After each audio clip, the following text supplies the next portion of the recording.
We did hear from the vice president, however, when asked briefly by reporters about what we can expect. Here's her response.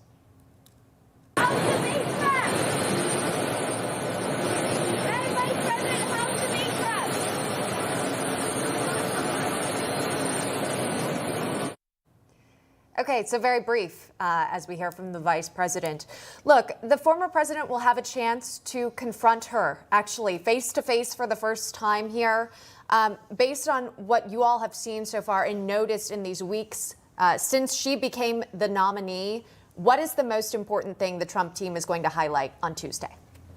Well, Kamala Harris needs to answer for her dangerously liberal record. Does she still support eliminating cash bail for violent rioters? Why is she trying to get away with lying to people about her position on fracking? She said she supports a ban on fracking. She has been a radical environmental extremist who supports policies at the expense of good-paying energy jobs her entire career. So why is she lying now? Just to get elected like a typical politician? Is Kamala Harris going to address why she's allowed nearly 20 million illegal people from all over the world into our country? Is she going to say the names of Laken Riley, of Jocelyn Nungare, of Rachel Moore, the beautiful women who were brutally killed and raped by illegal immigrants who Kamala Harris let into this country? That blood is on her hands. She needs to be held accountable for that, and President Trump will hold her accountable for it on the debate stage on Tuesday night.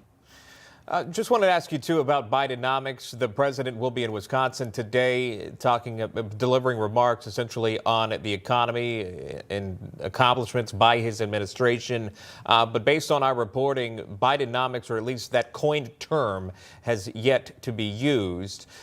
Do you believe, does the Trump campaign believe that they are stepping away from this term, or will Kamala Harris and her campaign pick up this term or rebrand it? Your thoughts? Well, it's great to see that Joe Biden has got his butt off the beach in Delaware and is actually doing something for our country. But he will be lying about his economic record today, as he and Kamala Harris always do. Kamala Harris has said consistently that she is a proud supporter of Bidenomics. And Bidenomics has created the worst inflation crisis in a generation, record high mortgage rates, record high interest rates, and making the cost of everything from gasoline to groceries to baby formula to rent completely unaffordable in this country. Today, President Trump will be in New York at the Economic Club giving an economic address, unveiling his plan to bring down costs in this country, to end Bidenomics once and for all, to make housing affordable again, to bring down interest rates and mortgage rates like they were at a record low in his first term. He'll also talk about his plan to launch a massive deregulatory agenda. We know in his first term he cut 2 regulations for every new one on the books. He's going to be even more aggressive about it in his second term. It's going to be a great speech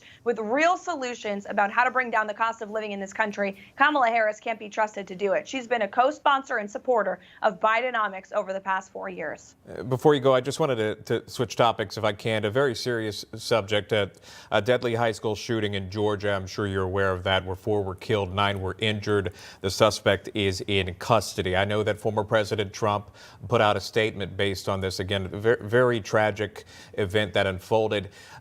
Do you know, as we take a look at some of the cell phone video that happened inside of this school here, trying to learn more about the 14-year-old suspect and obviously the lives that were taken, has the former president, or does he have any plan to reach out to those that were impacted by this?